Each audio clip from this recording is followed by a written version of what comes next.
আমাদের অনন্য স্টোরি সকল প্রকার পার্ট গল্প দেখতে আমাদের চ্যানেলটি সাবস্ক্রাইব করে পাশে থাকা বেল আইকনটিতে ক্লিক করে অল নোটিফিকেশন অন করে দিন। আমার স্বামী আমাকে সহ্য করতে পারে না, কিছু হতে না হতেই ঘাড় ধাক্কা দিয়ে বের করে দেয়। কথায় কথায় বলে বেরিয়ে যাও। এবার তো সোজা বাড়ি থেকে বের করে দিল ঘাড় ধাক্কা দিয়ে।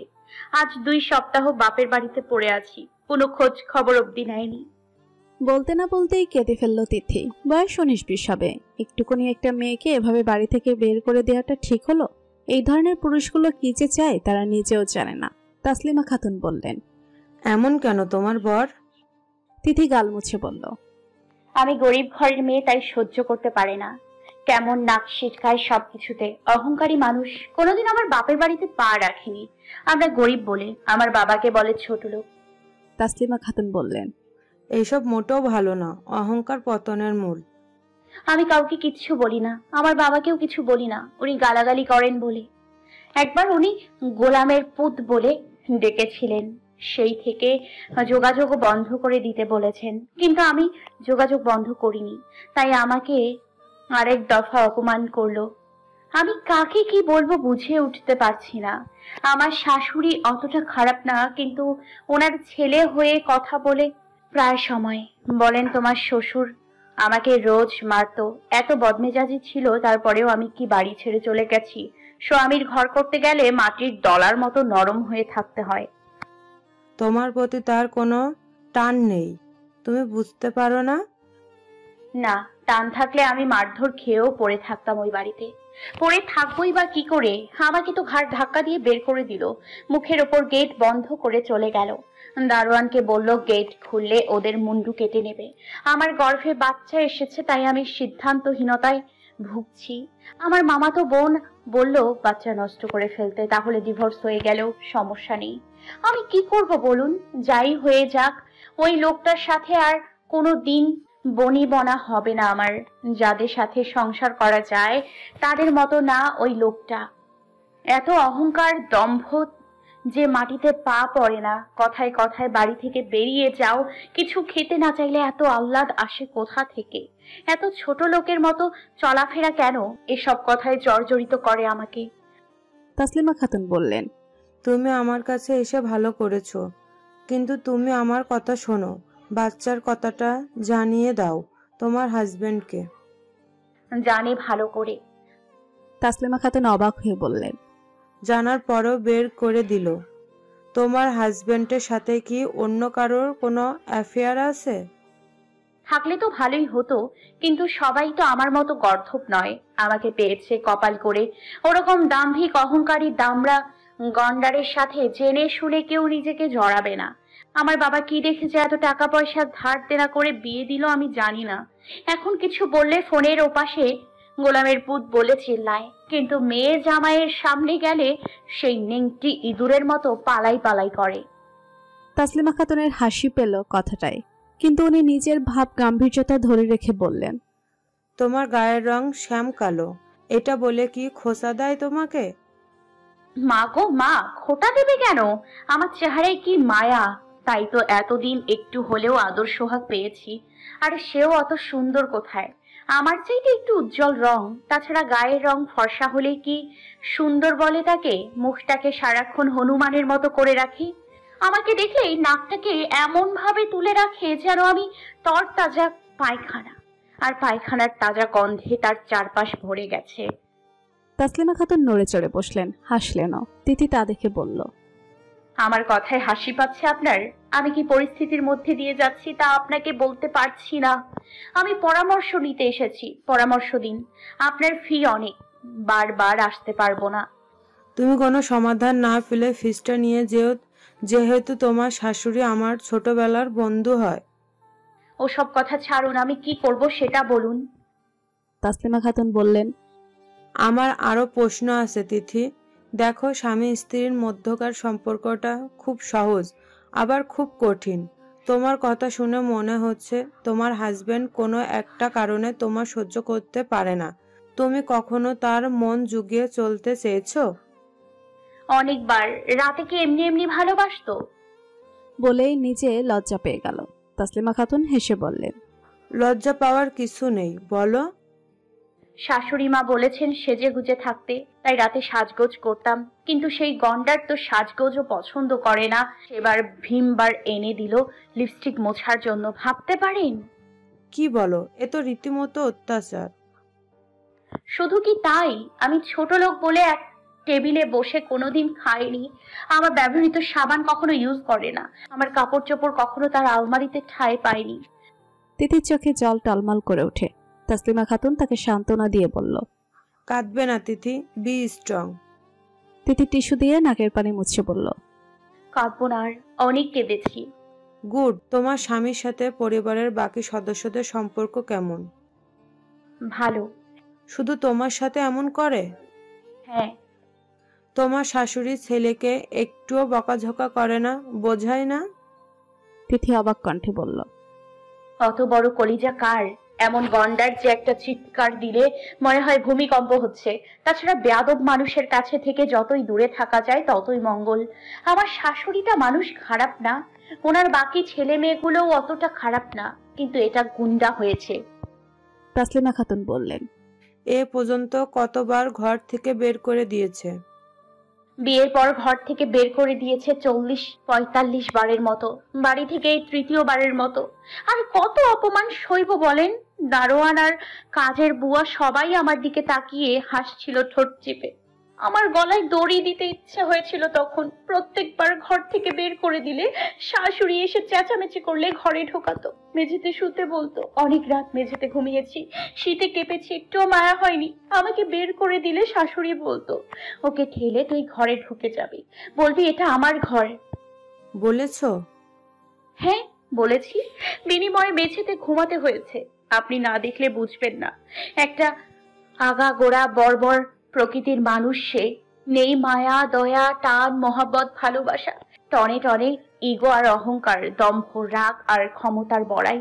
আমাকে ইচ্ছে করলে কাছে টেনে নিয়েছে, আবার ইচ্ছে করলে ঘর থেকে ঘাড় ধাক্কা দিয়ে বের করে দিয়ে বুঝিয়ে দিয়েছে, বলেছে এটা তোমার বাড়ি নয়, যেন আমি একটা হাতের পুতুল।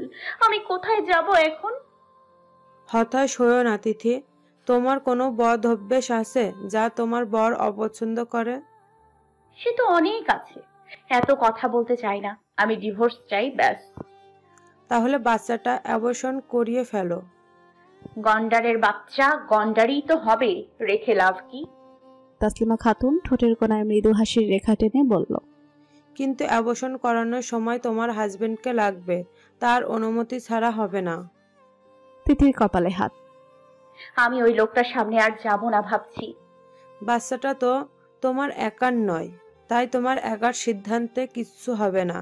আর এটা অনেক সেনসিটিভ একটা ইস্যু। তিথি অনুরোধ করে বলল, আমার সিচুয়েশনটা বোঝার চেষ্টা করুন। আমি এখন শুধু আমার কথা ভাবছি। এই বাচ্চা তো ওরা নষ্ট করতে দেবে না। আমাকে জিম্মি করার একমাত্র হাতিয়ার বাচ্চাটা। তাসলিমা খাতুন খসখস করে কি যেন লিখলেন কাগজে। তিথির দিকে বাড়িয়ে দিয়ে বলল, সন্ধ্যায় পারলে আমার বাসায় এসো, তোমাকে বেস্ট সলিউশনটা দেবো আমি। এটা অ্যাড্রেস। আপনার বাড়িতে কেন? ডিভোর্স পেপার রেডি করার জন্য তোমাদের বিষয়ে আমাকে আরো স্টাডি করতে হবে। আমাকে জীবনে এত বড় একটা সিদ্ধান্ত হুট করে নিয়ে ফেলা যায় না তিথি। ওরা আমাকে ডিভোর্স লেটার পাঠাবে, আমি চাইছি আগে ভাগে পাঠিয়ে দিতে, তাহলে এই একটা জায়গায় আমি জিতবো। ওই লোকটা ভেবেছে আমি তার হাতের পুতুল। না না তিথি, তুমি কারো হাতের পুতুল নও। তোমার কি জেদ, তুমি অবশ্যই জয়ী হবে। আচ্ছা আমাকে একটা কথা বলো, তোমাকে সে কখনো চর মেরেছে? না মানে তোমার গালের পাশে একটা দাগ দেখতে পেলাম যে। তিথি লজ্জায় কুকড়ে গেল, বলল, দেখুন, সেদিন আমাকে শেভ করিয়ে দিতে বলল। আমি কি ওসব পারি নাকি? শেভ করিয়ে দিতে গিয়ে গাল কেটে দিলাম, তাই আমার গালও ছিঁড়ে দিল। তাসলিমা খাতুন বলল, কিভাবে? তিথি চোখ নামিয়ে রাখলো, উত্তর দিল না। আহা, ঘরদোর সব অন্ধকার হয়ে গেল। ফিরে আয় বউ, এত মেজাজ গরম হলে জামাইয়ের ঘর করতে পারে না মেয়েরা। আমি সিদ্ধান্ত নিয়ে ফেলেছি আম্মা, তোমার ছেলের কাছে আর যাব না। আমি সস্তা হতে হতে একেবারে নিচে নেমে গিয়েছি। আম্বিয়া বেগম রেগে গিয়ে বললেন, তোর মতো খানকির বেটি তো আর দেখিনি। তুই ভাবলি কি করে আমার ছেলে তোকে আনতে যাবে? থাক ওখানে, মর। তিথি অবাক কণ্ঠে বলল, তোমাদের রূপ দেখা হয়ে গেছে আমার। আজলান শেখকে বলবে ওই শেখ বাড়িকে আমি পা দেখিয়েছি। টুপ করে ফোনটা কেটে দিল তিথি। আম্বিয়া বেগম রাগ সংবরণ করার জন্য পায়চারি করতে করতে বলল, দেখেছো ওই মেয়ের গলা কত বড় হয়েছে? দেখেছো তোমরা? এই বাড়িতে নাকি পা দেখিয়েছে। উপস্থিত কেউ কোনো জবাব দেয়নি। আজলান এসে দরজার কাছে দাঁড়িয়ে জুতো খুলতে খুলতে বলে উঠল, কে কাকে পা দেখিয়েছে মা? আম্বিয়া বেগম চমকে উঠলেন ছেলের গলা শুনে। বললেন, কেউ না, আমরা অন্য কথা বলছিলাম কি বউটারে আনতে যাবি না? বাচ্চা পেটে নিয়ে বাপের বাড়ি আর কতদিন থাকবে? সে বাচ্চা অ্যাবর্শন করাবে সিদ্ধান্ত নিয়েছে, দেখি কত দূর এগোয়। আম্বিয়া বেগম সহ বাড়ি শুদ্ধ সবাই চমকালো কথাটায়। আম্বিয়া বেগমের বড় মেয়ে বলল, ওর সাহস তো কম না। দেখছো মা, মেয়েটা কত বড় শয়তান। ও শয়তান, ওর পুরো গোষ্ঠীটা শয়তান। আম্বিয়া বেগমের বুকটা কাঁপছে। তার বংশধরটা এভাবে চলে যাবে? না না, এ হতে পারে না। তিনি বললেন, বউটার কথা ছাড়, বাচ্চাটার কথা ভেবে বউটাকে নিয়ে আয় বাবা। আজলান মায়ের দিকে ফিরে চাইল। আম্বিয়া বেগম আর কিছু বলার সাহস পেলেন না। রান্নাঘরে গিয়ে তিথিকে ফোন দেয়া মাত্রই তিথি ফোন তুলল। বলল, আবার কি? তোর পায়ে পড়ি, বাচ্চাটা নষ্ট করিস না। তোমাকে কে বললো কথাটা? আজলান বলেছে। তুই ওর হাতে মরতে চাস? তোমার ছেলেকে এখানে পাঠাও, কে মরবে সেটা তখন দেখা যাবে। আজলানের গলা শোনা গেল, মা গরম পানিটা দাও। তিথি তার গলা শুনে ফোন কেটে দিল। গলার আওয়াজটা শুনলে ঘৃণায় তার গা রিরি করে ওঠে। আমার মুখের সামনে থেকে খাবার কেড়ে নিয়েছে ওই লোক। আমার কিছু খেতে ইচ্ছে করলে সেটা মুখ ফুটে বলতে পারিনি। কিছু বলার আগেই চিল্লিয়ে বাড়ি মাথায় করে। মেঝেতে কখনো ঘুমিয়েছো মা? আমি ঘুমিয়েছি। মুখে অনেক কিছু বলে ফেলা যায়। আমি কি তোমাদের সব কথা বলি না? তাই তোমরাও পেয়ে বসো। আমি কি ইচ্ছে করে ওই বাড়ি থেকে চলে এসেছি? মালেকা বেগম বললেন, মুখ পাকাবি না। বিয়ে দিয়েছি যখন, তখন ওখানেই থাকতে হবে। এত তেজ কেন তোর? জামাই ওরকম বকতেই পারে, বেরও করে দিবে। তাই বলে সোজা চলে আসবি? আর এখন ও যে তোকে ডিভোর্স দিবে বলছে। ডিভোর্সিদের এই সমাজ কোন চোখে দেখে সেটা জানিস? গায়ে রক্ত মাংস কিছু আছে তোর যে বাচ্চাটা নষ্ট করবি? ওর অভিশাপে মরে যাবি। নিষ্পাপ প্রাণটা নিয়ে খেলা শুরু করছো সবাই মিলে। এখন তো সব দোষ আমার। সবাই এখন ধোয়া তুলসী পাতা। ওই লোকটাকে কিছু বলতে পারো না? নিজের মেয়ে আমাদের কথা শোনে না, সেখানে পরের ছেলে কোন চাই? তুমি বলছো আমি ওখানে লাথি খেয়েও পড়ে থাকি? হ্যাঁ থাকবি। তোর বাপের কি অট্টালিকা আছে যে জামাই কিছু বলতে না বলতেই ঠ্যাং দেখিয়ে চলে আসবি? কত বড় বেয়াদব তুই! ওই বাড়িকে ঠ্যাং দেখিয়েছিস। আমার বমি পাচ্ছে। আমার সাথে চিল্লাচিল্লি করবে না আম্মা। আমি একদম বেরিয়ে যাব এই বাড়ি থেকে। কেউ খুঁজেও পাবে না। পারবি না কোথাও যাইতে। তুই এত সহজে কাউরে নিস্তার দিবি না। তিনি চুপটি করে পড়ে রইল বিছানায়। এবার শক্তি ফুরিয়েছে, আর কথা বলতে পারবে না। গলার উপরে কিছু একটা উঠে আসার চেষ্টা করছে। এক দৌড়ে বেসিনের কাছে ছুটে গেল সে। গল গল করে বমি করতে মালেকা বেগম ছুটে এসে পিঠে মালিশ করে দিতে দিতে তুষারকে ডাকলো। তোর আপার জন্য লেবু পাতা ছিঁড়ে নিয়ে আয় তো কয়েকটা। তুষার লেবু পাতা এনে দিল। তিথি সেগুলো নাকের কাছে কষলে শুকতে শুকতে বলল, আম্মারে, আমি বোধহয় মরেই যাব। মালেকা বেগমের চোখ টলমাল করে উঠল।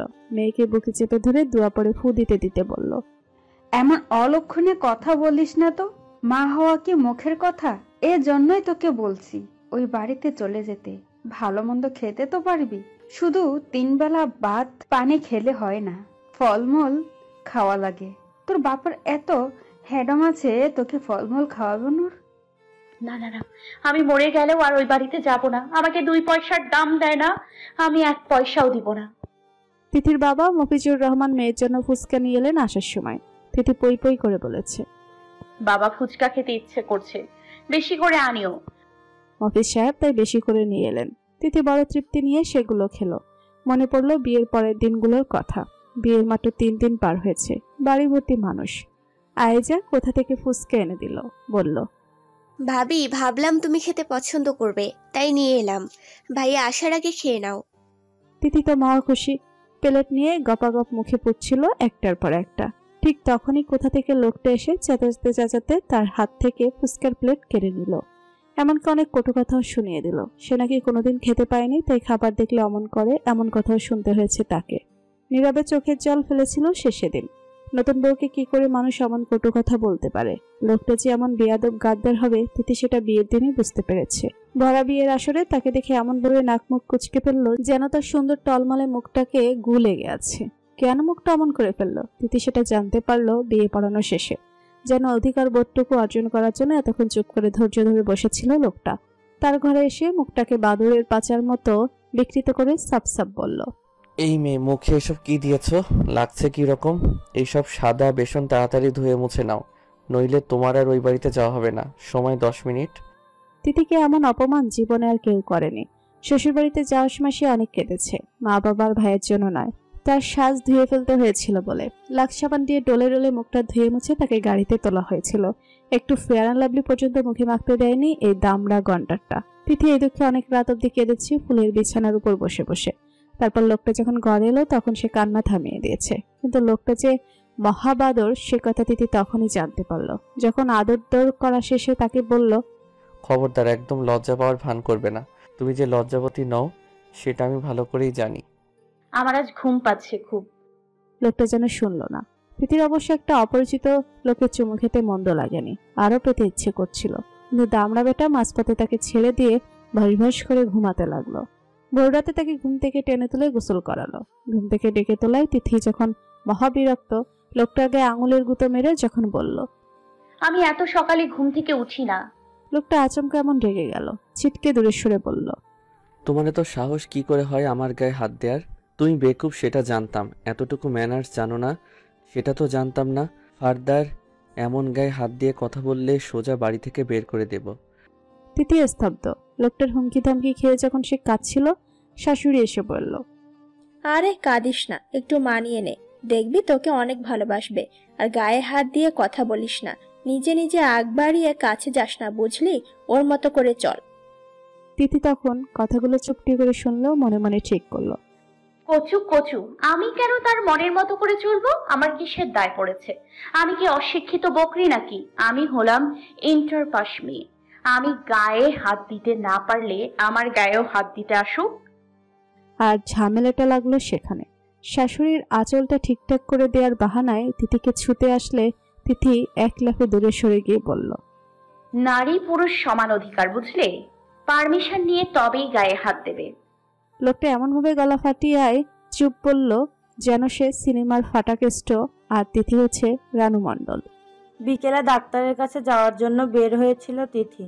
বিশ্ববিদ্যালয় চত্বর পার হওয়ার সময় সে দেখল কত কপত কপতি পাশাপাশি বসে বাদাম খাচ্ছে আর ডালমুট খাচ্ছে, হাসছে, কথা বলছে। আহ, কি সুখ তাদের মনে, কি সুন্দর জুটি। তার জীবনেও এরকম কোনো মানুষ এলো না কেন?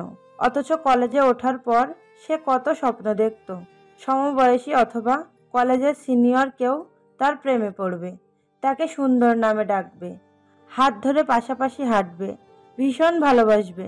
একটু চোখের আড়াল হলে পাগলামি করবে, তাকে সুন্দর উপমা দেবে, বলবে, তোমার গায়ের রং যাই হোক না কেন তুমি আমার চোখে দেখা শ্রেষ্ঠ সুন্দরী। অথচ তার কপালে কি জুটলো? একটা 28-29 বছর বয়সের বুড়ো ছ্যাকড়া, না জানে প্রশংসা করতে, না জানে একটু মিষ্টি করে কথা বলতে, না জানে একটু সুন্দর নামে ডাকতে। সেসব তো দূর, কোনো দিন তাকে নিয়ে শপিংয়ে যায়নি, ডাক্তারের কাছে নিয়ে যায়নি, এমনকি রেস্টুরেন্টে তার পাশাপাশি বসে খায়নি, কারণ সে পাশে দাঁড়ালে সম্মান কমে যাবে। জীবনে যা যা চেয়েছিল কিছুই পেল না সে, যা চায়নি তাই পেয়েছে। যেমন মানুষ দেখে তার ঘৃণা লাগতো তেমন মানুষ তার কপালে জুটছে। একটু যত্ন আত্মি ভালোবাসা সে চেয়েছিল, কিছুই পায়নি। চেয়েছে সিনেমার হিরোদের মতো কাউকে, কপালে একেবারে ফাটাকেষ্ট জুটে যাবে কে জানতো। ডাক্তার দেখানোর জন্য ওয়েটিং রুমে বসেছিল সে। কম্পাউন্ডার এসে বলল, ম্যাম আপনি এখন যেতে পারেন। তিথি চেম্বারে ঢুকতেই দেখলো মহিলা ডাক্তারটি তাকে আগাগোড়া পরখ করছে, কেমন রাগি রাগি ভাব। সব কি ফাটাকেস্টের বাপের বীজ নাকি? নইলে সবখানে এমন মানুষ জুটবে কেন? Abortion case? তিথি উপর নিচ মাথা নেড়ে বলল, জি। নাম? মেহবুবা মাহনুর তিথি। আপনার স্বামী কোথায়? মৃত। আপনাকে তো বিধবাদের মতো লাগছে না। তিথির দিকে সন্দিগ্ধ দৃষ্টিতে চেয়ে রইল ডাক্তারনি। তিথি বলল, আমি বাচ্চাটা চাই না, আবার পড়াশোনার ক্ষতি হবে। সেটা বাচ্চা নেওয়ার সময় খেয়াল ছিল না? তিথি ভড়কে গেল, বলল, বাচ্চা যে দিয়েছে তার দোষ, ও সবে আমার হাত নেই। আপনার হাজবেন্ড আফজাল শেখ না? তিথি চমকে উঠল, চোখ দুটো ঈষৎ বড় বড় করে বলল, আপনি কিভাবে জানলেন? ওনাকে কে না চেনে? দেখুন, আপনার হাজবেন্ড একজন আইনের মানুষ, বাচ্চাটাও তারই। আমি তাকে ছাড়া আপনাকে কোনো সলিউশন দিতে পারবো না, আমাদের ওপর চাপ আসবে। টাকা তো আমার আব্বা দেবে। টাকা পেয়ে গেলে কাজ করতে সমস্যা কোথায় ডাক্তার? ডাক্তাররা সব কাজ টাকার জন্য করে, একথা আপনাকে কে বলল? আপনি এখন যান। তিথি সরু চোখে চেয়ে বলল, এখানে কি আগে থেকেই আজলান শেখ এসেছিল? তো আসুক, সমস্যা কি? আমি অন্য ডাক্তারের কাছে যাব। এই শহরে কি ডাক্তারের অভাব পাচ্ছে? ডক্টর ভ্যাবাচাকা খেয়ে গেল। তিথি বেরিয়ে গেল, যাওয়ার সময় বলল, ফিসটা তাহলে আজলান শেখের কাছ থেকে নিয়েন। গন্ডারের বাচ্চা গন্ডার, তোর বংশবৃদ্ধি হতে দিব না আমি। এ বলে বিড়বিড় করতে করতে বেরিয়ে এলো তিথি। বাড়ি ফেরার পথে অন্য একজন গায়নী বিশেষজ্ঞের খোঁজ নিয়ে এলো তিথি। আজলান শেখের এসব ষড়যন্ত্র তাকে ঠেকাতে পারবে না। দরকার পড়লে সে গলায় দড়ি দিয়ে আজলান শেখের নামে চিঠি লিখে যাবে। মরেও শান্তি দেবে না সে লোকটাকে। তাকে অসহায় অবলা পেয়ে দিনের পর দিন নির্যাতন করেছে শারীরিক মানসিকভাবে। লোকটাকে সে কিছুতেই ক্ষমা করবে না। বাড়ি ফিরতে মা হাসি মুখে দৌড়ে এসে বলল, হ্যাঁ রে তিথি, শোন না, জামাই ফোন দিয়েছে আমার ফোনে, বলছে তোরে পাঠাই দিতে। ফোন দিয়েছে শুনে তিথি একটু খুশি হলো, কারণ আজলান শেখ এখন ভয় পাচ্ছে বাচ্চাটা হারিয়ে ফেলবে বলে। এমন ভয়ই তো দেখতে চেয়েছিল তিথি। আর কি বলেছে? বলল গাড়ি যাবে, আপনাদের মেয়েকে বলুন তৈরি হয়ে থাকতে, গাড়ি গেলে যেন উঠে পড়ে। মেয়েকে একটু ভালো বুদ্ধি শুদ্ধি দিন। বাবা মা তো মিলে মেয়েকে উস্কে দিলে ঘর তো ভাঙবেই। তিথি হাহা করে হেসে উঠে বলল, ফাটা কেষ্ট ভয় পাইছে আম্মা, বুঝলে? অনেক তো বাহাদুরি করলো। তুমি ফোন করে বলো আমি যাব না, কিছুতেই না। মালেকা বেগমের মুখখানা চুপসে গেল, বলল, জামাই যদি আসে তাও যাবি না? তিথি গালে হাত দিয়ে বলল, তওবা তওবা, কি বলো আম্মা? আজলান শেখ জীবনেও আসবে আমাকে নিতে? তুমি কি জেগে জেগে স্বপ্ন দেখতেছো? মাঝে মধ্যে এমন আউলা ঝাউলা কথা বলো যে কচু গাছে ফাঁস খাইতে ইচ্ছা করে। তুই সত্যি সত্যি বাচ্চাটা নষ্ট করে ফেলবি তিথি? তোর মনে একটুও মায়া দয়া হচ্ছে না বাচ্চাটার জন্য? মায়ের মন এত ফাঁসান হতে পারে না তিথি। মাকে ছাড়ি মেরে চলে এলেও কথাটা তিথিকে ভাবালো। বিছানায় চিত হয়ে শুয়ে শুয়ে ভাবলো ওয়েটিং রুমে বসা ওই রোগীটির কথা। ওই মহিলার কিছুতেই বাচ্চা হচ্ছে না, তাই কত কষ্টে আছে। তিথির ভীষণ কান্না পেল, কিন্তু সে কাঁদলো না বাচ্চার খচ্চর বাপের কথা মনে পড়ায়। মালেকা ফোনটা কানে ধরে ঘরে ঢুকে এসে বলল, এই তিথি নে, তোর শাশুড়ি ফোন দিয়েছে। তিথি মাথা তুলে চাইল, বলল, কথা বলার মুড নেই। হ্যাঁ বেআইন, দিচ্ছি। এই নে, কথা বল, সালাম দে। তিথি ফোনটা কানে লাগিয়ে বলল, হ্যাঁ বলো। মালেকা বেগম অবাক হয়ে বললেন, আদব কায়দা সব ভুলে গেছিস দেখছি। আহা, কথা বলতে দাও তো আম্মা। দেখ বউ, তুই ভুলভাল ওষুধ টষুধ খাবি না কিন্তু। আল্লাহর কসম লাগে, ওই বাচ্চা যদি কিছু হয় আমি নিজে বিষ খাবো। ওই বাচ্চাটা হোক, তারপর তোরা যা ইচ্ছা তাই করিস।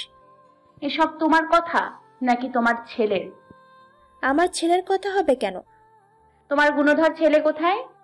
আম্বিয়া বেগম পাশে তাকালেন। উনি ছেলের ঘরে বসে আছেন। আসলান এক পায়ের উপর অন্য পা লম্বা করে রেখে পিঠের নিচের বালিশে ঠেস দিয়ে বসে টিভিতে নিউজ দেখছে। কোলের উপরও একটা বালিশ। মনোযোগ কোন দিকে আম্বিয়া বেগম বুঝে উঠতে পারলেন না, বললেন, ওর ঘরে বসে টিভি দেখছে। শুনে খুশিতে মরে গেলাম। রাখো ফোন। শোন না বউ, ও নিজেই বলছে তোকে চলে আসতে। বাচ্চাটা হোক, তারপরে ডিভোর্স খেলিস মা আমার, বাচ্চাটা নষ্ট করিস না। ব্যাপার কি শাশুমা? ছেলের সামনে বসে এত ভালো কথা বলছেন, ছেলে সরলেই তো খারাপ বেটি ডাকতে দুবার ভাববেন না। আম্বিয়া বেগম থতমত খেয়ে বললেন, তুই একটা কথা বল, আসবি কি আসবি না? যাব না মানে যাব না, ব্যাস। আমাকে ঘাড় ধাক্কা দিয়ে বের করে দিয়ে আবার বলছে ফিরে যেতে। কেন? আমাকে কি কিনে নিয়েছো মা ছেলে মিলে? আম্বিয়া বেগম কিছু বলার আগে আসলান বলল, মা ফোনটা দাও।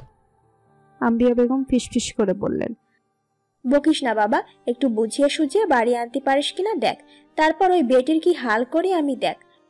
আজলান ফোন কানে দিয়ে বলল। হ্যালো, শুনতে পাচ্ছ? তিথি চুপ করে রইল, মাকে খুঁজল। মালেকা বেগম বাথরুমে গিয়েছেন। তিথি তেতো মুখে বলল, হ্যাঁ গাড়ার সময় পাই না। আজলান আরো কয়েকবার হ্যালো হ্যালো বলতে তিথি নাকে সুরে রোবট গলায় বলল, দুঃখিত, ফোনের মালিক এখন হাঁটতে গেছে, অপেক্ষা করুন নইলে ফোন রাখুন। তিথি কথাটা বলা মাত্রই আজলান ঘর ফাটিয়ে চিৎকার করে উঠল। মেহবুব। আম্বিয়া কেঁপে উঠলেন, বুক ধরফড় করে উঠল উনার। বুকে হাত দিয়ে অগ্নিশর্মা ছেলের শক্ত মুখপানে চেয়ে বিড়বিড় করলেন, লা হাওলা ওয়ালা কুওয়াতা ইল্লা বিল্লাহ। খানকির বেটি আবার কি বলে বসলো কে জানে। কেন, আমি কি ওই মেয়েরে বউ করে আনতে গেলাম খোদা? তিথি ফোনটা কেটে দিয়ে চিৎ হয়ে শুয়ে পড়ল। জোরে জোরে হাসলো, মন থেকে হাসলো, মনে দুঃখে রসিয়ে রসিয়ে গাইল, দেখতে বর বর কিন্তু আস্ত বর বর, একটা ছুটে গেছে কপালে, দেখতে হ্যান্ডসাম কিন্তু ফেলুরাম, ফেসে গেছি আমি অকালে। আম্বিয়া বেগম ধীরে সুস্থে জিজ্ঞেস করলেন, কি হলো রে, কি হলো আবার? আজলান ঘরের এক কোণা হতে ও কোণা অবধি চোখ বুজে পায়চারি করতে লাগলো। তার মাথায় রগ দপদপ করছে। আম্বিয়া বেগম বললেন, ও আজলান, কি হলো বল না। আজলান অনেকক্ষণ পর থামলো, রিমোট চেপে টিভি অফ করলো, ড্রয়ার থেকে চাবিটা হাতে নিল, বালিশের উপর থেকে ফোনটা হাতে নিল, আলনার উপর থেকে গ্রে শুট ভেস্টটা কাঁধে নিয়ে বেরিয়ে যেতে যেতে বলল, আমি আসছি। আম্বিয়া বেগম পিছু পিছু ছুটলেন। কোথায় যাচ্ছিস? বল্লা, কিছু তো বল বাবা। ওকে নিয়ে আসবো। তিথির ভীষণ খিদে পেয়েছে।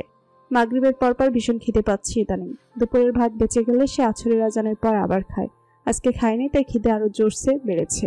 তরকারি পাতিলের ঢাকনা উল্টে দেখলো চিংড়ি মাছের ঝোল আর 3টে চিংড়ি রয়ে গেছে।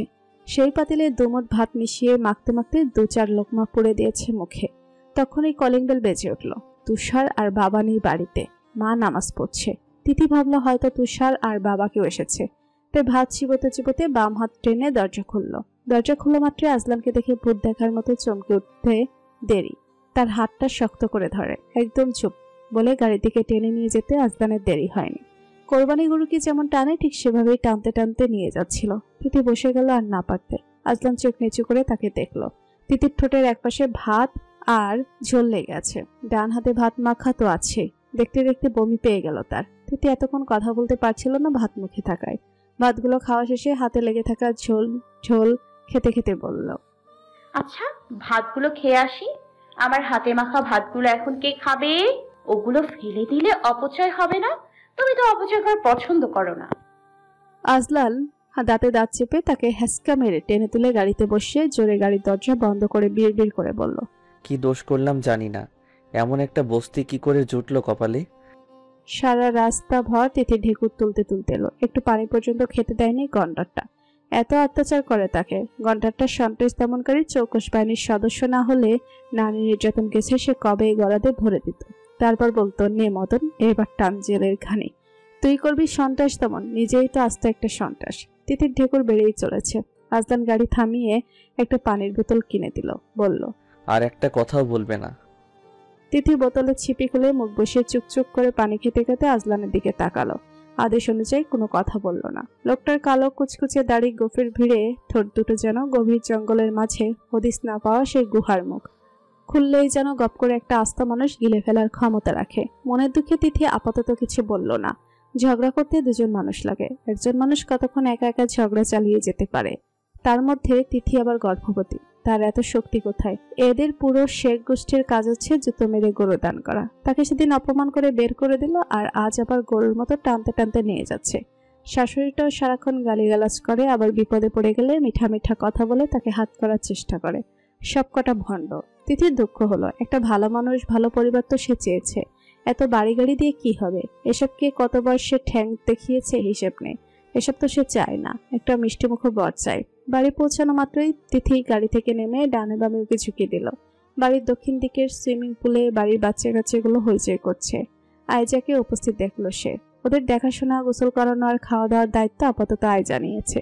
সারাক্ষণ ওদের পেছনে লেগে থাকে। বটা ছাড়া বাকিদের তিথির অতটা খারাপ লাগে না, বকলে কথা শোনালে অত গায়ে লাগে না। কারণ দোষ তো তারও আছে। সে বিশ্বাস করে দোষে গুণে মানুষ, দোষ না থাকলে তাকে মানুষ বলে না, তাকে বলে রোবট। তিথিকে দেখে বাচ্চাগুলো ইতিমধ্যে চেঁচিয়ে উঠেছে। তাদের সাথে মিশলেও গন্ডারটার সমস্যা, ওর কাছে ঘেঁষতে দেয় না বাচ্চাগুলোকে, যেন ওর আশেপাশে থাকলে গায়ে গন্ধ লেগে যাবে। তিথির বড় অপমান লাগে সেসব। আজলান বাচ্চাদের ডাকাডাকি চেঁচামেচি কানে না তুলে তার হাত ধরে টেনে নিয়ে গেল। তিথি ব্যথা পেয়ে বলল। আজলান ঘরে এসে তাকে ওয়াশরুমে ঢুকিয়ে দিয়ে বলল, দ্রুত গোসল নাও। আমার কাপড় চোপড় ফোন সব বাড়িতে। আজলান কাকে যেন ফোন করলো। মফিজুর রহমান ফোন তোলা মাত্রই বললেন, হ্যাঁ বাবা, ওকে এইভাবে নিয়ে যাওয়াটা কি ঠিক হলো? অত ঠিক বেঠিক জানতে চাইনি। আপনার মেয়ের ব্যাগ, ফোন আর যাবতীয় জিনিসপত্র যা আছে সব আমাদের ড্রাইভারকে দিয়ে দেবেন। সে কিছুক্ষণের মধ্যে যাবে। রাখুন। মফিজ সাহেব বলে উঠলেন, ওর সাথে যদি একটু কথা বলতে পারতাম। মেয়েটা চলে গেল, মুখটাও দেখলাম না। আজলান বিরক্তিকর গলায় বলল, অসহ্য। বলেই তিথির দিকে ফোনটা বাড়িয়ে দিল। তিথি একটু দূরে চলে গেল, ফিসফিস করে বলল, হ্যাঁ বাবা বলো। মফিজ সাহেব গর্জন করে উঠলেন, সবাই এখানে বলা বলি করছে ওই গোলামের পুত নাকি তোকে টানতে টানতে গাড়িতে তুলেছে। হ্যাঁ। শালাকে আমি দেখে নেব, ও পেয়েছেটা কি? আমার মেয়ে কি হাতের পুতুল? আজলান ভেস্ট খুলে রাখতে রাখতে ভুরু কুচকে তিথির দিকে তাকালো। তিথি তার দিকে কোনা চোখে তাকিয়ে ফিসফিস করে বলল, আচ্ছা আর গালাগালি দিও না, আমার উপর ভরসা রাখো, আমি এদের সাইজ করে ছাড়বো। তোর শ্বশুর বাড়ির মাতারি 1 নম্বর চল্লাদ, বুঝলি? ছেলের কান ভারী করে। আমাকে আজ তোর শাশুড়ির এক আত্মীয় বলল তোর জামাইয়ের নাকি তোর শাশুড়ির আর একটা বিয়ে করাবে বলছে। কত বড় বজ্জাত ছেলে দেখেছিস? আমি সব জানি আব্বা। তোর পাশে ওই আহাম্মুক আছে নাকি? হ্যাঁ। ও, তাই তুই এইভাবে কথা বলছিস? শোন, যদি তোকে আর একবারও ঘর থেকে বের করে দেয়, একেবারে ঠ্যাং দেখিয়ে চলে আসবি। আমার মেয়েকে বের করে দেবে। তিথি বিড়বিড়িয়ে বলল, ঠ্যাং দেখেও লাভ হয়নি, এদের অপমান করলে তা গায়ে লাগে না। আজলান এসে ফোন কেড়ে নিল।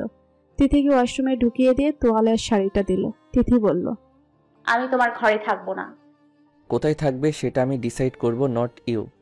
তিথি লম্বা জিব্বাটা বের করে বলল, আমি ঠিক করব। আজলান দরজাটা টেনে বাইরে থেকে বন্ধ করে দিল। তিথি চেঁচিয়ে বলল, এই লোক, পেটিকোট ছাড়া শাড়ি পরা যায় নাকি? আজলান দরজা খুলে দিল, বলল, নিজে নাও। তিথি তার ড্রয়ার খুলে পেটিকোট বের করলো। ওয়াশরুমে ঢুকে আবারও কি মনে করে বের হলো। আজলান মেঝের দিকে তাকিয়ে দেখলো মেঝেটা ভিজিয়ে ফেলেছে তিথি। সে চেঁচিয়ে বলল, এই মাথায় মগজ বলতে কিচ্ছু আছে? তিথি ভরকে গিয়ে কপাল কুঁচকে চেয়ে বিড়বিড় করে বলল, এমন করে কে বেটা? ওমা ওমা, কি করলাম আমি? তুমি ভেজা ফায়ে হাঁটছো, মেঝে ভিজে যাচ্ছে দেখছো না? আবার কেন বের হয়েছো? ওগুলো নেয়ার জন্য। আজলানের কপালে ভাঁজ পড়ল। কোনগুলো? তিথির লজ্জাবনত মুখে বলল, ব্লাউজ আর ওটা। তোমার যা যা লাগে সব একেবারে নিয়ে ওয়াশরুমে যাও। তিথি জোরে জোরে ড্রয়ার খুলে কাপড় চোপড় খুঁজে নিয়ে ওয়াশরুমে চলে গেল। গোসল সেরে বের হতেই দেখলো লোকটা উদাম গায়ে বসে টিভি দেখছে, কিন্তু চোখ হাতের ফোনের দিকে। টিভিতে চোখ রাখা মাত্রই তিথির চক্ষু ছানা বড়া। একটা নেংটি মেয়ে কি বাজে পোশাক পরে কোমর দুলিয়ে দুলিয়ে নাচছে। তিথি রিমোট কেড়ে নিয়ে টুক করে টিভি বন্ধ করে বলল, বউ নাই তাই এতদিন ও সব দেখছিলে নাকি তুমি? হ্যাঁ। আজলান ফোনে এতটাই ব্যস্ত যে চোখ তুলে তাকালো না।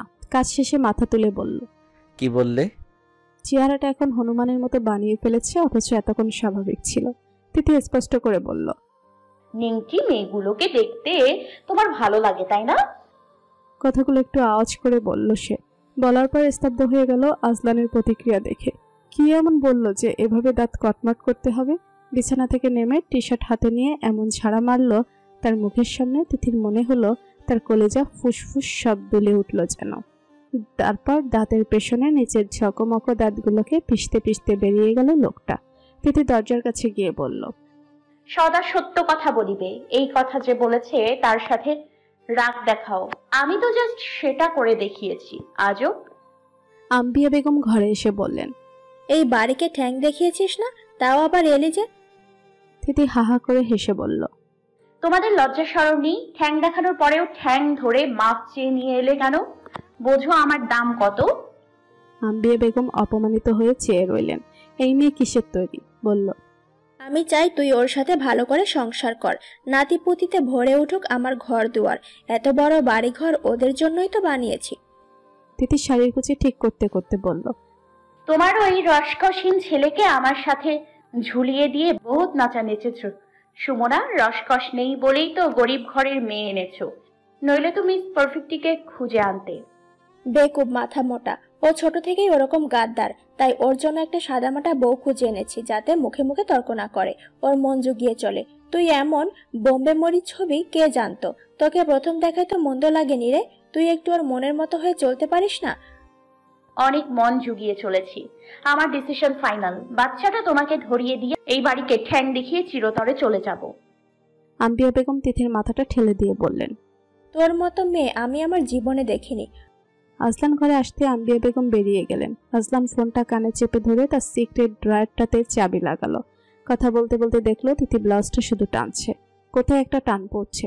অস্বস্তিতে তার চোখ মুখ তেতো হয়ে আছে। আজলান ফোনে কথা বলা শেষে বলল, সমস্যা কি তোমার? তিথির হাত থেকে তোয়ালেটা মেঝেতে পড়ে গেল। সে মেঝে থেকে ভেজে তোয়ালেটা নেওয়ার সময় আজলান দেখলো ব্লাউজের উপরে বোতাম নিচেরটার সাথে লাগানো। এভাবে সব এলোমেলো ভাবে লাগিয়েছে। আশ্চর্য হলো সে।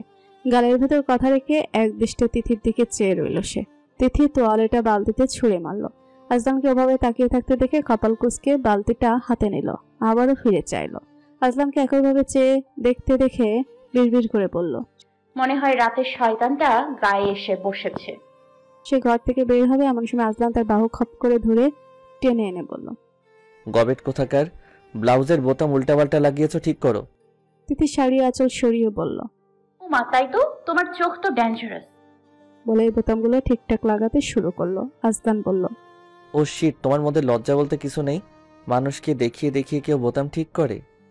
তিথি বুঝলো না বরের সামনে ব্লাউজের বোতাম ঠিক করতে লজ্জার কি আছে। সে জিজ্ঞেস করলো, তোমার আছে? মানে? তোমার লজ্জা শরম থাকলে সেটাকে যত্ন করে রাখো। আমারটা তুমি কবেই চিবিয়ে খেয়ে ফেলেছো। জিভটাকে কন্ট্রোল করতে শেখো, নইলে। আইজা এসে বলল, ভাবি তোমার কাঁথাটা নিয়ে এসো, শুধু বাকিটা আমি ঠিকঠাক করে রেখেছি। কি হয়েছে? ভাবি বলছিল আজ থেকে আমার সাথে থাকবে, তাই বলতে এসেছি। হঠাৎ এই সিদ্ধান্ত কেন? তিথি বলল, ডাক্তার বলেছে। কি বলেছে? ওটা তো আর করতে পারবে না, তাই আর কি। আজলান গর্জে উঠে বলল, ওটা মানে কি? স্পষ্ট করে বলো ফাজিল। তিথি ভরকে গিয়ে বলে ফেলল, আরে বোঝো না, ডাক্তার বারণ করেছে। পিনপতন নীরবতার একটা ফোয়ারা বয়ে গেল চারপাশে। আজলান স্তব্ধ, হতচকিত, অপমানিত। আইজা লজ্জায় কোনো মতে পালিয়ে গেল। তিথি বলল, ডাক্তার পই পই করে বলে দিয়েছে বর ডাকলে একদম কাছে যাবে না, বলবে আমার কাছে বাচ্চা আগে। আজলান পাথরের মূর্তি নিয়ে চেয়ে রইল তার দিকে। তিথি খেয়াল করলো তার চোখ দুটো পিটপিটও করছে না। র্যাপিড অ্যাকশন ব্যাটালিয়নের ডেপুটি ডিরেক্টর কোনো অস্ত্রযুদ্ধ ছাড়াই ভবলীলা সাঙ্গ করলো নাকি। পরে ভাবলো, ধুর, ফাটাকেষ্ট চিল্লানি দিতে না পারলে এরকম পাথরের মতো শক্ত হয়ে চেয়ে থাকে। কিন্তু জিপ থেকে পাকস্থলী অবধি সব গালাগালির ধমকাধমকি আর চিল্লাচিল্লি দিয়ে ভরা। তিথি বলল, আমি ডক্টরকে কি বলেছি জানো? বলেছি কাছে এলেই মারবো, এখানে লাশ পড়বে শ্মশানে। বলেই একা একা হেসে উঠে বেরিয়ে যাবে এমন সময় আজলান তাকে চেপে ধরে ঘরে ঢুকিয়ে ধপাস ধপাস শব্দে দরজা দুটো বন্ধ করে দিল। তিথি চিল্লিয়ে উঠে বলল, আমি সদা সত্যি কথা বলি, আজও তাই বলেছি। তিথির চেঁচামেচি শুনে আম্বিয়া বেগম ছুটে এসেছেন। দরজা ধাক্কা দিয়ে বলতে লাগলেন, তোরা কি শুরু করেছিস বলতো? শান্তিতে একটু বসতেও দিবি না? আজলান দরজা খুলে দিতে আম্বিয়া বেগম আর আইজা ঘরে ঢুকে পড়ল। দুজনেরই চক্ষু ছানা বড়া তিথিকে দেখে। মুখে টেপ, হাত পা বাঁধা। তিথি পা দুটো লম্বা করে টেনে টিভিতে গোপাল ভাঁড় দেখছে। আইজা ঠোঁট টিপে হাসলো। আম্বিয়া বড় বড় চোখ করে বললেন, কি করলি এটা? এই বাড়িকে নাকি ঠ্যাং দেখিয়ে চলে যাবে, তাই বেঁধে রেখেছি। আম্বিয়া বেগম তিথিকে জিজ্ঞেস করলো, এবার ভালো লাগছে তোর বজ্জাত মেয়ে? তিথি উপর নিচ মাথা দুলিয়ে জানালো, হ্যাঁ। আম্বিয়া বেগম অবাক কণ্ঠে বলল, হারামজাদি। তিথি কথা বলতে পারছে না, তাই চোখ দুটো টেরা করে তাকালো।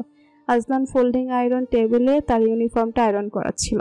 করার সময় ঘাড় ফিরিয়ে তিথির দেখে এক পলক তাকাতেই দেখলো সে টেরা চোখে তাকাচ্ছে। আইজা হাসছে। আম্বিয়া বেগম খেপাটে চোখে চেয়ে আছেন। বললেন, উচিত হয়েছে, একদম ঠিক কাজ করেছে, থাক তুই এভাবে। তিথি চোখের আইরিশ ঘোরাতে লাগলো। আম্বিয়া বেগম কাছে মাথায় একটা চড় মেরে চলে গেল। আয়জা গেল না, বলল, ভাইয়া খুলে দেই? আজলান আয়রন টেবিল ফোল্ড করে বলল। এত দরদ আসছে কোথা থেকে? আয়জা মাথা নামিয়ে চলে গেল। তিথি আজলানের দিকে চোখ টেরা করে চেয়ে রইল। আজলান বলল, গাধাকে পিটালেও সে গাধাই থাকবে, তোমার ক্ষেত্রেও সেই দশা। থাকো এখানে পড়ে। গন্ডারের ঘরে একা থাকতে তিথির ভয় করে, তাই পা দিয়ে বিছানায় ধপাস ধপাস মারল তিথি। আজলান দরজা বন্ধ করে চলে গেল। বাইরে দাঁড়িয়ে ফোন আলাপ সারছিল সে। হঠাৎ সামির আর আভিরা ছুটতে ছুটতে এলো, বলল, মামা মামা, মামনি কাত হয়ে পড়ে গেছে। আজলান ফোন সরিয়ে বলল, কোথায়? আম্বিয়া বেগম চেঁচাতে চেঁচাতে আসছেন। বাচ্চাটারে কি মারার পরিকল্পনা করতেছ সবাই মিলে? ওরে ওভাবে বেঁধে রাখছোস, ও গড়াতে গড়াতে পড়ে গেছে পালঙ্ক থেকে। গিয়ে দেখি ব্যথায় কোকাচ্ছে। আজলান ফোনটা পকেটে পুরে ঘরের দিকে পা বাড়ালো। আম্বিয়া বেগম চেঁচাতে চেঁচাতে বললেন, পরের মেয়ের কি দোষ দেব? আমার নিজেরটারই তো দোষ ভরা। আজলান গিয়ে দেখলো তিথি ব্যথায় কোকড়াচ্ছে। আয়জা পায়ের বাঁধনটা খুলতে ব্যস্ত। আজলানের দিকে তাকালো না সে। আজলান বলল, গবেট কোথাকার, গড়াতে গিয়েছো কেন? পড়ে যাবে সেটা জানতে না? তিথি জবাব দিল না। আয়জা পায়ের বাঁধন খুলে দিতেই তিথি পা নামালো। আয়জা বলল, কোথাও ব্যথা পাচ্ছ? পিছু পিছু আম্বিয়া বেগম এসে বলল, পেটে লাগেনি তো বউ? এ সময় কত সতর্ক হতে হয় মেয়েদের। আল্লাহ তোদের কেন যে বুদ্ধি শুদ্ধি দেয় না। তিথি কারো কোনো জবাব দিল না, বেরিয়ে গেল ঘর থেকে। হাঁটতে গিয়ে কঠিন ব্যথা অনুভব করলো কোমরে, কিন্তু কাউকে কিচ্ছু বলল না। কাউকে দুর্বলতা দেখাতে নেই, এদেরকে তো নয়। তাকে হাঁটতে দেখে আজলান বড়সড় শ্বাস ফেলে বলল, উদয় টেনশন করছো? ওর কিচ্ছু হয়নি। ওর সাথে যেমন তেমন করতে পারবি না কিন্তু আজলান। বাচ্চাটার কিছু হলে আমি তোদের ছাড়বো না একদম। রাতের খাওয়া দাওয়া শেষে তিথি আয়জার কাছে চলে গেল। আয়জা বলল, তুমি তোমার ঘরে চলে যাও ভাবি, ভাইয়া আমার উপর ক্ষেপে যাবে। তো আমি কি করব? ভাইয়া আমাকে বকবে। কিছু হতে না হতেই আমাকে মেঝেতে ঘুমাতে বলবে। আমি অনেক সহ্য করেছি, এখন আমার সাথে আমার বাচ্চা আছে। আমাকে কিছু বলা মানে আমার বাচ্চার অপমান। কিছু বলবে না, চিল মুডে থাকো। সামনে তোমার ইনকোর্স পরীক্ষা, পরীক্ষা দেবে না? জানি না। বলেই তিথি কাঁথা মুড়ি দিয়ে ঘুমিয়ে পড়ল। এবার ব্যথাটা ক্রমশ বাড়ছে। উফ, কি জ্বালারে! কোমরের হাড্ডি বোধহয় গেল ভেঙে। সকালে ঘুম থেকে উঠে খেয়াল করলো মেঝেতে পা বসাতে অব্দি কষ্ট হচ্ছে। এতটা ব্যথা করছে কোমরে। কোনো মতে পা টিপে টিপে ঘরে গিয়ে দেখলো ঝকঝকে তকতকে মেঝে বিছানা। ইউনিফর্ম পরে মাথা চুল ঠিকঠাক করছে আজলান শেখ। তিথি এসেছে দেখে ঘাড় ফিরিয়ে তাকালো। তিথি আহত দৃষ্টিতে চেয়ে আছে, কেউ কিছু বলল না। তিথি ব্রাশে টুথপেস্ট লাগিয়ে নিল। ব্রাশ করতে করতে লাগলো, এত শব্দ করে কুলি করতে লাগলো যে আজলানের বিরক্তের সীমা রইল না। কাতকুত করে গলা পরিষ্কার করতে লাগলো, যেন গলা নয় ইটের কারখানা। আজলান বেরিয়ে গেল। তিথি মুখ মুছতে মুছতে আয়নার সামনে দাঁড়িয়ে হালকা করে কোমরের দিকে উন্মুক্ত করে দেখলো ফুলে গেছে সেখানটাতে। কি টনটনে ব্যথা! আজলান তখনই ঘরে প্রবেশ করতেই তিথি চেঁচিয়ে উঠে বলল। আজলান তার টুপিটা নিতে ভুলে গিয়েছিল, সেটা হাতে নিয়ে তিথির দিকে তাকিয়ে বলল, সমস্যা? তিথি আয়নায় আজলানের দিকে চেয়ে বলল, বিরাট সমস্যা। আমি যখনই আমার কাপড় সরাবো তখনই তোমাকে চলে আসতে হবে। শয়তানটা তোমাকে বলে দেয় না তোমার সাথে ওর খুব ভাব? Shut up. তিথি চুপ করে গেল। আজলান তার বাহু ধরে তার দিকে ফিরিয়ে বলল, ঘর, বিছানা, ওয়ার্ড্রোব কিছু যেন এলোমেলো না হয়। ওকে বস। অ্যাডভোকেট তসলিমা খাতুনকে বলে দিয়েছি পেপারটা যেন আর 9টা মাস পর দেয়। তিথি চেঁচিয়ে বলল, ডিভোর্স পেপার? হ্যাঁ। সত্যি সত্যি ডিভোর্স দেবে আমাকে? Just shut up. ওনার কাছে তুমি গিয়েছিলে, সো উনি যা বলেছেন আমি শুধু তোমাকে তাই বলেছি। সব কিছুতে আমাকে ইনভলভ করাটা বন্ধ করো। অ্যান্ড ইউ নো হোয়াট, তুমি একটা অসহ্য বাদর। আরে না না, বাদর না, গন্ডারনি। মানে হচ্ছে গন্ডারের বউকে গন্ডারনি বলে। আজলান কণ্ঠে একটু খাদে নামিয়ে বলল, তোমাকে আমি এই বাড়ি থেকে চিরতরে বের করে দিতাম, পারছি না কেন জানো? Just because you are my so called wife and mother of my child. আর কিছু? আমি এসে যদি দেখি তুমি সবকিছু এলোমেলো করে ফেলেছ, তাহলে সোজা বাড়ির বাইরে আউট, তোমার জায়গা বস্তিতে। বস্তি জামাই। আজলান কাজে চলে গেল। তিথি রমলা চাচির সাথে তালে তাল মিলিয়ে রান্নাঘরের কাজবাজ করে নিল। রমলা চাচি একমাত্র তার দুঃখ বোঝে। বলল, তুমি আইলা কেন এই বাড়ি? তুমি যখন ছিলা না, তোমার নামে কত কি বলছে সবাই মিলে। কি বলছে? রমলা ফিসফিস করে বলল, তোমার জামাই রে আর একটা বিয়া করাইবো বলছে। এরকম হলে আমার চাইতে বেশি খুশি কেউ হবে না, বুঝলে? রমলা চাচি অবাক কণ্ঠে বলল, তুমি হাসতেছো বউ? জামাই যখন অন্য কারোর সোহাগ কইরে কথা বলবো তখন দেখবা কেমন লাগবে। তিথি হাসতে হাসতে বলল, কি যে বলো না, আমার জামাই জীবনেও সোহাগ কইরা কথা বলতে পারবে না। ওই বেটা সেসব জানে নাকি? রমলা চাচি বলল, বাচ্চা পেটে আইছে তারপরে সব কথা বলবা? দেখো চাচি, বাচ্চা পেটে আসার জন্য প্রেম ভালোবাসার দরকার পড়ে না, বুঝলে? তুমি দেখো কত মানুষের সংসার হয়ে যাচ্ছে প্রেম ভালোবাসা ছাড়া। জগতের নিয়ম তাই, সবাই সংসার করছে, একসাথে ঘুমাচ্ছে, বাচ্চা নিচ্ছে, তাদের মানুষ করছে। ভালোবাসা থাকে গুটি কয়েকটা দম্পতির মধ্যে, ওরাই আসল সুখী, বুঝলে? তুমি তোমার জামাইরে ভালো টালা বাসো না? তিথি ব্যঙ্গ করে বলল, পারি না, আজকেই ছেড়ে চলে যায়। আবার বলো ভালোবাসা, ভালো কাকে বাসা যায় জানো যে ওসবের মূল্য দেবে। তুমি কারো জন্য একটু রান্না করলে সে তোমার রান্নাটা খেলো না, তোমাকে অবজ্ঞা করলো, তার প্রতি তোমার ভালোবাসা আসবে। তুমি কারো জন্য সাজলে সে তোমাকে দেখে বিশ্রীভাবে কটাক্ষ করলো, তোমার মধ্যে ভালোবাসা আসবে। তুমি কারো কপালে মলম লাগিয়ে দিলে যত্ন করে, তোমার হাতে পেঁয়াজের গন্ধ বলে সে তোমার দিকে ঘৃণা ভরে তাকালো, তোমার তার প্রতি ভালোবাসা আসবে। ভালোবাসা কি অত ক্যালকুলেশন করে হয় বলো? আমি যতবার ভালোবাসতে গিয়েছি ততবারই আঘাত পেয়ে ফিরে এসেছি, তাই ওসবের উপর আমার বিশ্বাস নেই। রমলা চাচি বলল, এত কঠিন কথা বুঝি না বাপু। বিয়া হইলেই জামাইয়ের বউয়ের মধ্যে ভালোবাসা হয়েই যায়, তোমাদের হইল না কেন? আমাদের হবেও না। এইভাবে সংসার করবা? মোটেও না। সংসার কি জেলখানা যে বেরোতে পারবো না? একটা সময় দেখবে ফুরুত করে বেরিয়ে যাব। তোমাদের বাবু ভাবে আমি বড়ই অসহায়, এসব অবজ্ঞা আর তাচ্ছিল্য পেয়ে থেকে যাব, কিন্তু তা হবে না বস। আমি হলাম মেহবুবা মেহনুর তিথি, মুখের কথায় না হলে মারপিট করে জিতি। রমলা চাচি বলল, বাবু আইনের মানুষ, তুমি তার লগে মারপিট করবা? আইনের মায়েরে মাপঝোক আছে বুঝলে, কিন্তু আমার মায়ের মাপঝোক ছাড়া। রমলা চাচি এবার হাসলো, বলল, বিয়ার পর তুমি কিন্তু কথাও বলতা না, এখন কত কথা বলো। শোনো, মেয়েরা যখন মা হয় না তখন তারা বর কেন পুরো পৃথিবীর সাথে লড়াই করার ক্ষমতা রাখে, তাই হয়তো একটু একটু গলাবাজি করি। রমলা চাচি বলল, হ্যাঁ তাই তো, কিন্তু তুমি তো বাচ্চাটারে মাইরা ফালাইতে চাইছিলা। তিথি আর জবাব দিল না। তার শেকড়ে ভয়, যদি শেকড়ে একবার গেড়ে যায় বহু গভীরে, এই অবজ্ঞা তুচ্ছতাচ্ছিল্য অপমান তাকে সারা জীবন সয়ে যেতে হবে। মেয়েরা চাইলেই সব পারে না, আবার সব পারলেও সব জায়গায় একটু না একটু ত্রুটি থেকেই যায়। রাত 8টার দিকে আজলান বাড়ি ফিরল। ইউনিফর্ম পাল্টে নিয়ে কোচের উপর শুয়ে আরাম করছিল। তিথি বড় কাতলা মাছ কেটে সাবান দিয়ে হাত দিয়ে সবেমাত্র ঘরে প্রবেশ করেছে। আজলান কোচ থেকে উঠে নাক টেনে বলল, আষ্টে গন্ধ, এই মেহবুব মাছ কেটেছ? কোমরের ব্যথায় তিথির সব বিরক্ত লাগছে। আজলানের এমন প্রশ্ন শুনে বলল, হ্যাঁ তো, আঙুল দিয়ে মাছের নাড়ি ভুড়ি গুমুট সব বের করছি, তারপর সেগুলো দিয়ে কচলে কচলে ভাত খেয়ে আসছি, তোমার জন্য রাখা আছে। আজলান শেখের মুখের এমন অবস্থা হলো যেন বমি তার মুখের সামনে এসেই পড়েছে।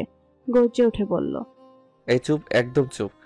চুপ করব না, এই মাছের গন্ধ নিয়ে তোমার সাথে মাখামাখি করব আজ। তিথি যেন তখনই তাকে জড়িয়ে ধরতে যাচ্ছিল। সে দ্রুত পায়ে বেরিয়ে গেল ঘর থেকে, নিচে গিয়ে চেঁচামেচি জুড়ে দিল। তিথি পা টিপে টিপে নিচে যেতে আতিফা বলল, ভাইয়া এসব পছন্দ করে না জানো, তারপরও বলতে চাও কেন? সেটা আমার আর ওনার ব্যাপার, তুমি সেখানে রাগ গলাচ্ছ কেন? আম্বিয়া বেগম বললেন, সবে মাত্র বাড়ি ফিরেছে, তুই একটু শান্তিতে ওকে বসতেও দিলি না। তোমার সামনেই তো সাবান দিয়ে ডলে ডলে হাত ধুলাম, তোমার ছেলে বলে আমার গায়ে নাকি আষ্টে গন্ধ।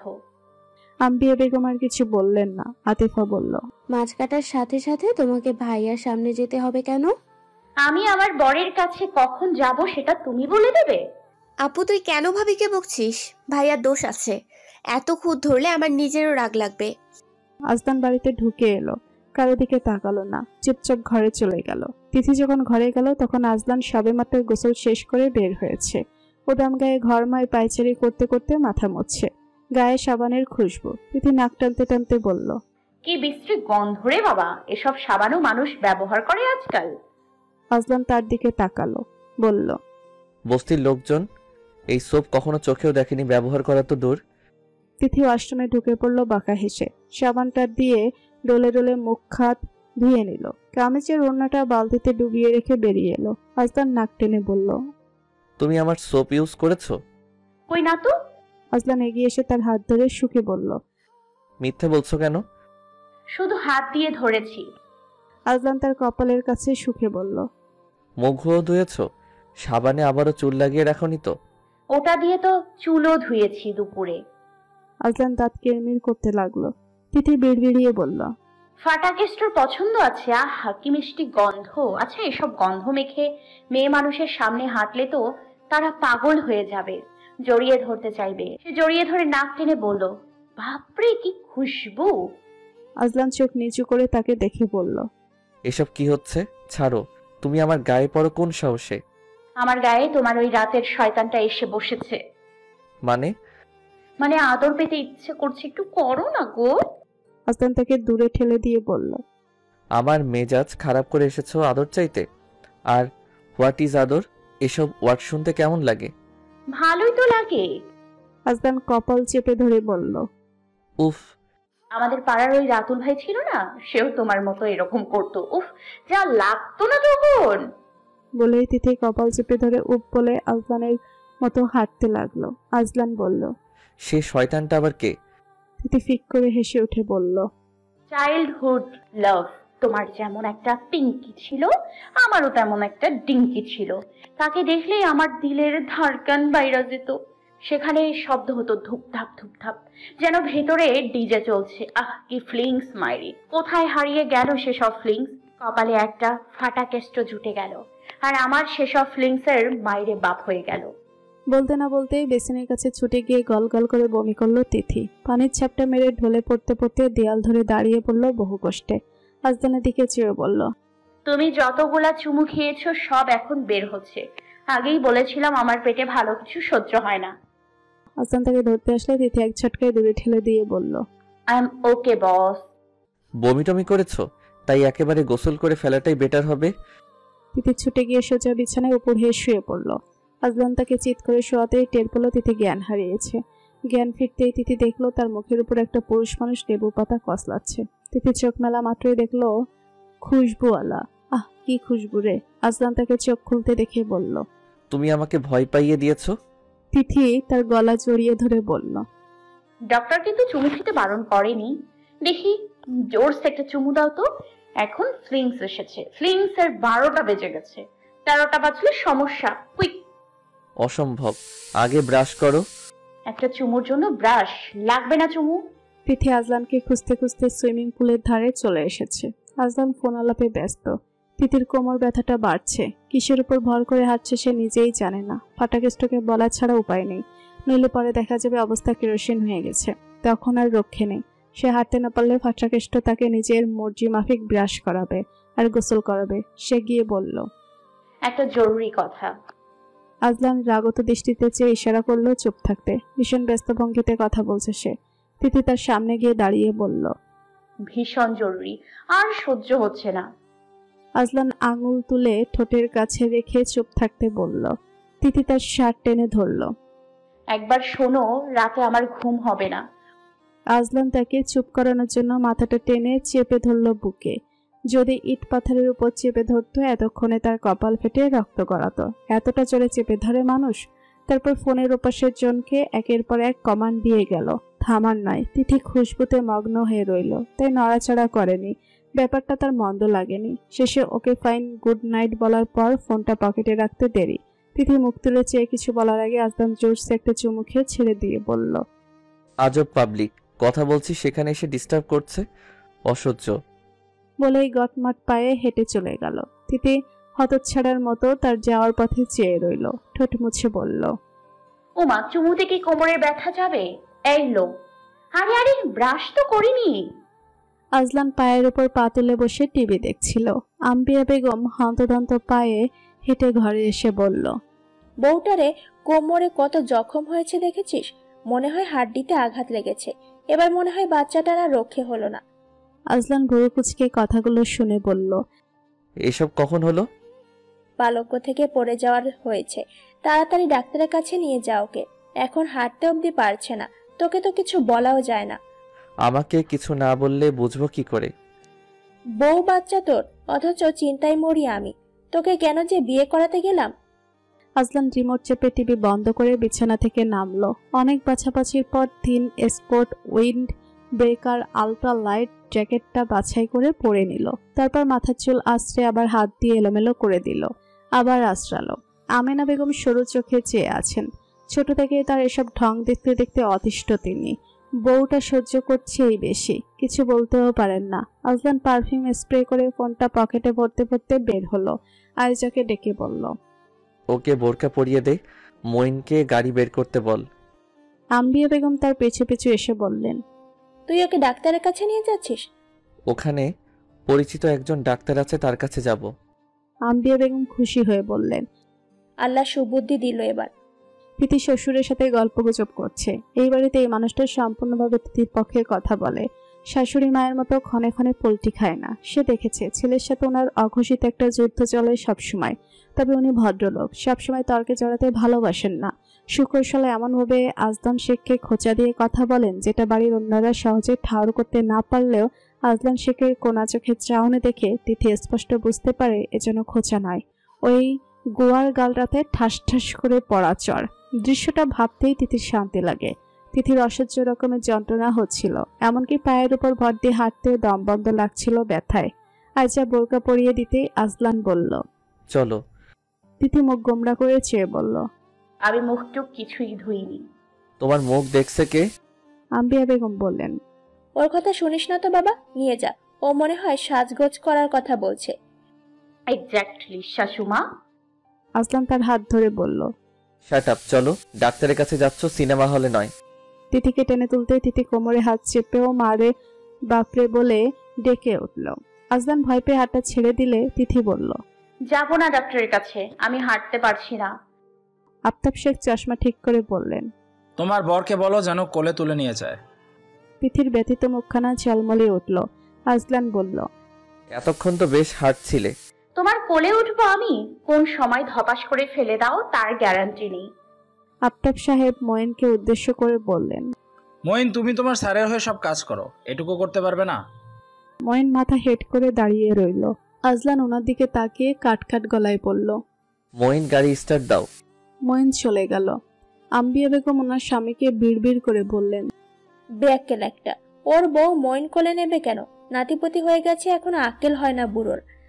তিথির কিছু ভালো লাগছিল না, তবুও চুপটি করে সবার তামাশা দেখছিল, বিশেষ করে আজলান শেখের। তাকে কিভাবে কোলে নিলে তার একটুও আয় ক্ষয় হবে না, এতটুকু সৌন্দর্য কমবে না, সেটা বোধহয় দাঁড়িয়ে দাঁড়িয়ে ভাবছিল। তারপর অনেক ভাবাভাবির পর তাকে কোলে তুলে নিয়ে বেরিয়ে গেল। তিথি কিচ্ছু বলল না, ব্যথায় সে জগৎ সংসার ভুলে যাচ্ছে। আজলান শেখকে বোধহয় সবার আগে ভুলে গেছে। হঠাৎ করে মাথায় এলো, আরে একে কোথা থেকে এলো? তার জীবনদাতা ঝকঝকে নীল আকাশের ওই রংধনুর মতো রাঙিন ছিল। হাসি খুশি চঞ্চল মতি তিথি সে। এত দুঃখ চেপে হাসতে কবে শিখে গেছে। ডাক্তার তাকে ভালো মতো দেখে ফরওয়ার্ড বন্ডিং, ব্যাকওয়ার্ড বন্ডিং পরীক্ষা দিল, সাথে নিউরোলজিক্যাল ডিফিসিয়েন্সি আছে কি নেই সেই ব্যাপারেও কথা বলল। কোমরের এক্সরে এবং এমআরআই করাতে বলল এবং পরামর্শ দিল সবসময় শক্ত সমান বিছানায় ঘুমাতে হবে। ফোমের বিছানায় ঘুমানো যাবে না এবং ফোমের নরম সোফায় অনেকক্ষণ বসা যাবে না। ঘুমানোর সময় সোজা হয়ে ঘুমাতে হবে, বেশি নড়াচড়া করা যাবে না। আজলান বাচ্চার কথা ভেবে অস্থির হয়ে পড়েছিল। ডাক্তার একটু রাখতে স্বরে বলল, প্রেগনেন্সির সময় শুধু মাকে নয়, ফ্যামিলির সবাইকে সতর্ক থাকতে হয়। ভাগ্যবানও বেবির কিচ্ছু হয়নি, অনেক বড় একটা বিপদ হয়ে যেতে পারত। তিথি পুরোটা সময় কোনো প্রকার কথা বলল না। দুটো ইঞ্জেকশন পুশ করার পর কেবিনে প্রায় 2 ঘন্টার মতো সময় কাটিয়েছে সে। ব্যথা কমে আসার পর 2-1টা কথা বলেছে নার্সের সাথে। আজলান ভেবেছিল মারাত্মক কিছু হয়ে গিয়েছে। তিথি কথা বলায় স্বস্তি পেল সে। কি ডেঞ্জারাস মহিলা, সারাক্ষণ বক বক করা, মাথা নষ্ট করে দেবে, আবার চুপ করে থাকলে আতঙ্কের শেষ নেই। গাড়িতে নিয়ে আসার পথে আজলান বলল, হাঁটতে পারবে? দৌড়াতে পারবো, ছোবেরা একদম অসহ্য লাগে। তার আবার ছিঁড়ে গেল। তোমার ষড়যন্ত্র কি আমি বুঝতে পারছি না? তুমি আমার বাচ্চাকে মেরে ফেলার জন্য ষড়যন্ত্রটা করেছো, তোমাকে আমি ছাড়বো না। বলে আজলানের বাহু খামচে দিয়ে টলমলে চোখে তাকালো। আজলান তাকে সংশোধন করে দিয়ে বলল, ওটা আমার বাচ্চা, ঠিক আছে? অ্যাবর্শন করানোর জন্য ডাক্তারের পিছু পিছু কে দৌড়েছে তার প্রমাণ আমার কাছে আছে। শুকনো দরদ দেখাচ্ছ এখন, ডিসগাস্টিং। একদম চুপ থাকো, বেশি কথা বললে এখানে রেখে চলে যাব। তিথি মুখ ভার করে রইল। ব্যস্ত শহরে এই কোলাহল তিথির একটুও ভালো লাগছে না। হঠাৎ হঠাৎ জীবনটাকে বেশ পানসে লাগে, যেন কোথাও একটুও স্বস্তি নেই, শান্তি নেই, আনন্দ নেই। জীবনে ভালোবাসার মানুষ থাকা চাইতেই ভীষণ করে ভালোবাসতে পারার মতো একটা মানুষের দরকার হয়, যাকে খুব করে মন ভরে ভালোবাসতে ইচ্ছে করবে। তিথির জীবনে এরকম কেউই আসেনি, না তাকে কেউ ভালোবেসেছে, না তার কাউকে ভালোবাসতে ইচ্ছে করেছে। যার দিকেই দুপা এগিয়েছে সেই তাকে 10 পা পিছিয়ে যেতে বাধ্য করেছে। যেতে যেতে হঠাৎ করে মইনকে সে বলল, ভাই একটা ফুচকার দোকানে নিয়ে চলেন, 2 প্লেট ফুচকা খাবো। মইন আজলানের দিকে ফিরে চাইল। তিথি বলল,